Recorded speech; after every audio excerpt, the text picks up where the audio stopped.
We will repeal, amend, and or review the following sets of laws. फिर से एक बार appeasement की policy के आधार पर वो आगे बढ़ना चाहती हैं। The Citizenship Amendment Act 2019. It is top of the list. मैं चिदम्बरम साहब को इतना ही कहना चाहता हूं कि आपका ये इरादा कभी पूरा नहीं होने वाला है। We will repeal, amend, and or review the following sets of laws.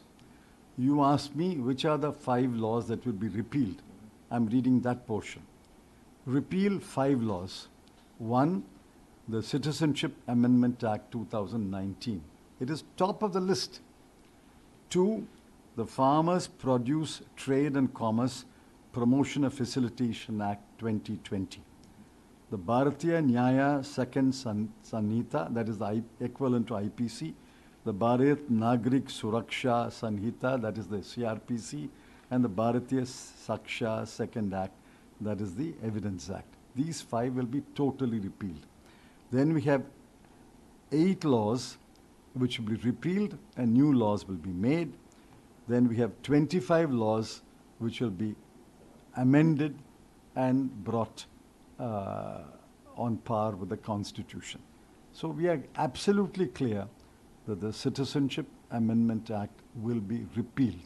Congress को बहुत तकलीफ पड़ रही है डेवलपमेंट के एजेंडे पर, विकास के एजेंडे पर चुनाव लड़ने में लगातार वो पराजित हो रही है। फिर से एक बार अपीसमेंट की पॉलिसी के आधार पर वो आगे बढ़ना चाहती हैं। चिदम्बरम ये नहीं कहते हैं कि सीएए में क्या बुराई है, हम सीएए हटा देंगे। क्यों हटाना है?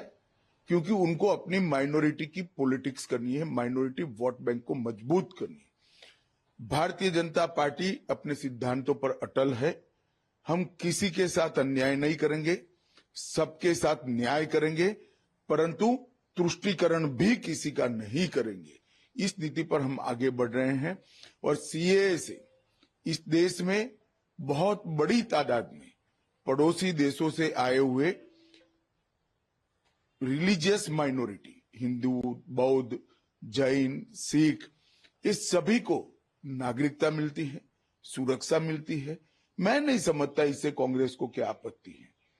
सीएए से किसी का नागरिकता जाना नहीं है, ये भ्रांति फैला रहे हैं और अपीसमेंट की पॉलिटिक्स कर कर चुनाव जीतना चाहते हैं। मैं चिदम्बरम साहब को इतना ही कहना चाहता हूं कि आपका ये इरादा कभी पूरा नहीं होने वाला है। देश की जनता अब कांग्रेस पार्टी को भली भांति जान चुकी है।